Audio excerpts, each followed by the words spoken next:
नमस्कार मित्रांनो, आजपासून मी तुमच्यासाठी म्हणजे स्पर्धा परीक्षा क्षेत्रातील सर्व विद्यार्थ्यांसाठी मी एक चॅनल चालू केला आहे. यावरती फक्त आणि फक्त अवघड वाटणारे आणि प्रत्येक परीक्षेला येणाऱ्या महत्त्वाच्या टॉपिकवरील गणिते घेणार आहोत.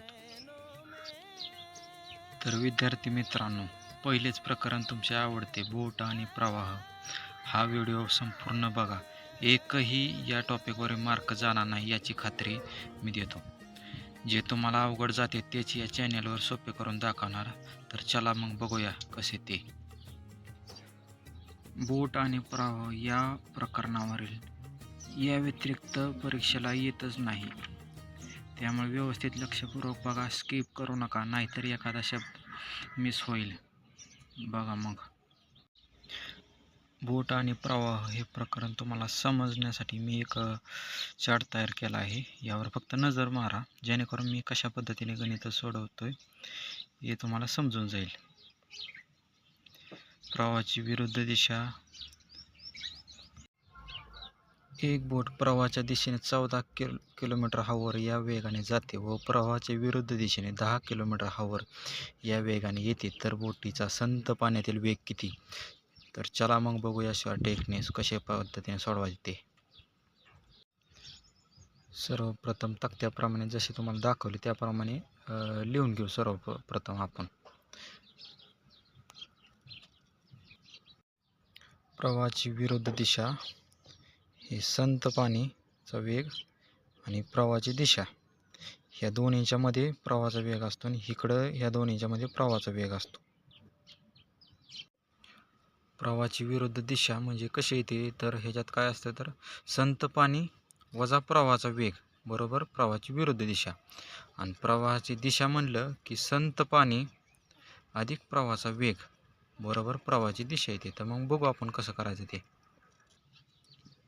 प्रवाहाची विरुद्ध दिशा कशी काढतात, तर संत पाणी वजा प्रवाहाचा वेग. मग संत पाणी किती 12 आणि प्रवाहाची विरुद्ध दिशा किती दिली 10. मग ह्यातला दोन्हीचा फरक किती आला 2.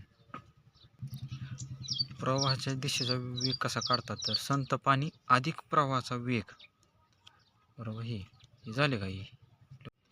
तर अशा पद्धतीने आपण संत पाण्यातील वेग काढला आणि त्याचबरोबर प्रवाहाचा वेग कसा काढायचा ते पण तुम्हाला समजून सांगितले. दुसरे उदाहरण. एक बोट प्रवाहाच्या दिशेने 18 किलोमीटर हवर या वेगाने जाते व प्रवाहाच्या विरुद्ध दिशेने 12 किलोमीटर हवर या वेगाने येते, तर प्रवाहाचा वेग किती? तुम्हाला समजण्यासाठी सर्वप्रथम आपण मांडून घेऊ. सर्वप्रथम आपण लिहून घेतले प्रवाहाची विरुद्ध दिशा, संत पाणी आणि प्रवाहाची दिशा जसे तुम्हाला सांगितले त्याप्रमाणे. आणि ह्यांच्यामध्ये काय असतो, तर प्रवाहाचा वेग. इथे प्रवाहाचा वेग लिहून घेतले. सर्वप्रथम आपण किमती टाकून घेऊ. प्रवाहाची विरुद्ध दिशा 12, प्रवाहाची दिशा 18. सर्वप्रथम आपण काय करू, संत पाण्यातील वेग काढून घेऊ. 12 + 18 भागिले 2 बरोबर 20 आणि 30/2 बरोबर 15. हा आला संत पाण्यातील वेग. ह्या दोन्हीतला फरक हा प्रवाहाचा वेग असतो आणि ह्या दोन्हीतला फरक ते पण प्रवाहाचा वेगच असतो. मग झालं, मग आपलं उत्तर तिथंच निघते. मग बघा, मग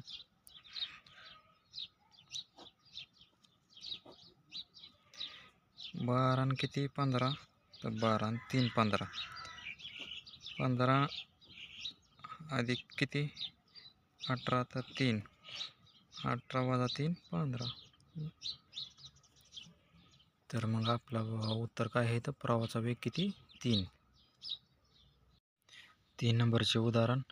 एक व्यक्ती प्रवाहाच्या दिशेने 20 किलोमीटर व प्रवाहाच्या विरुद्ध दिशेने 10 किलोमीटर प्रत्येकी 5 तासात जाते, तर संत पाण्यातील वेग किती?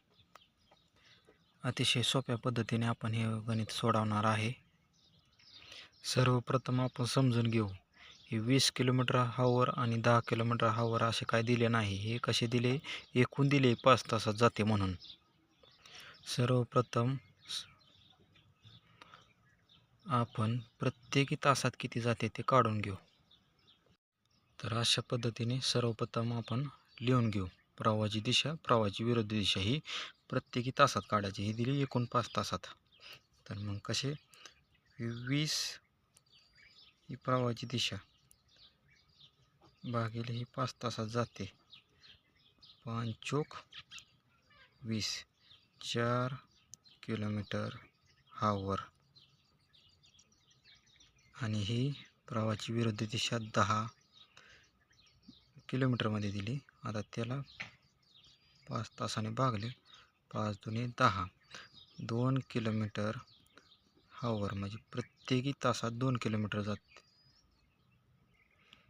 आता आपल्यासाठी सोपे झाले. आता आपण सर्वप्रथम आपले सूत्र मांडून घेऊ. प्रवाहाची विरुद्ध दिशा ही प्रवाहाची दिशा आणि मधले असते ते संत पाण्यातील वेग असतो. म्हणजे आता किमती टाकून घेऊ. आपल्याला किमती तर ही काढलेल्या आहेत. प्रवाहाची विरुद्ध दिशा किती दिली, 2 किलोमीटर हावर. आणि प्रवाहाची दिशा किती दिली तर 4 किलोमीटर. मग आपण संत पाण्यातील वेग कसा काढतो तर ह्या दोन्हींची बेरीज भागिले 2, 2 अधिक 4 भागिले 2 बरोबर 6 भागिले 2 बरोबर 3. आपला संत पाण्यातील वेग किती आला, 3. या व्हिडिओमधील शेवटचे आणि महत्त्वाचे गणित समजून घ्या कशा पद्धतीने आहे ते. 4 नंबरचे, एक व्यक्ती प्रवाहाच्या दिशेने 16 किलोमीटर हावर या वेगाने पोहतो. जर प्रवाहाचा वेग 4 किलोमीटर हावर असेल तर त्या व्यक्तीचा प्रवाहाच्या विरुद्ध दिशेने वेग किती. सर्वप्रथम आपण आपले सूत्र मांडून घ्यायचे. कसे, प्रवाहाची विरुद्ध दिशा आणि प्रवाहाची दिशा आणि हे संत पाण्यातील वेग असतो आपला मधला. आणि याच्यामध्ये प्रवाहाचा वेग, ह्याच्यामध्ये पण प्रवाहाचा वेग. प्रवाहाच्या दिशेने वेग किती दिला आहे, 16 किलोमीटर हावर.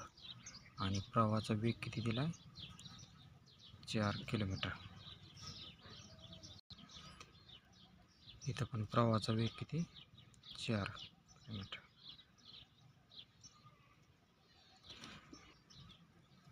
संत पाण्यातील वेग आणि प्रवाहाचा वेग ही दोन्ही मिळून प्रवाहाच्या दिशेचा वेग निघतो. मग आता प्रवाहाच्या दिशेचा वेग दिला आहे 16 आणि प्रवाहाचा वेग दिला आहे 4. मग किती आणि 4 बरोबर 16, तर 12 आणि 4 16. तसेच संत पाण्यातील वेग वजा प्रवाहाचा वेग ही प्रवाहाची विरुद्ध दिशेचा वेग निघतो. 12 वजा 4 बरोबर 8. तर मग झाले आपले उत्तर.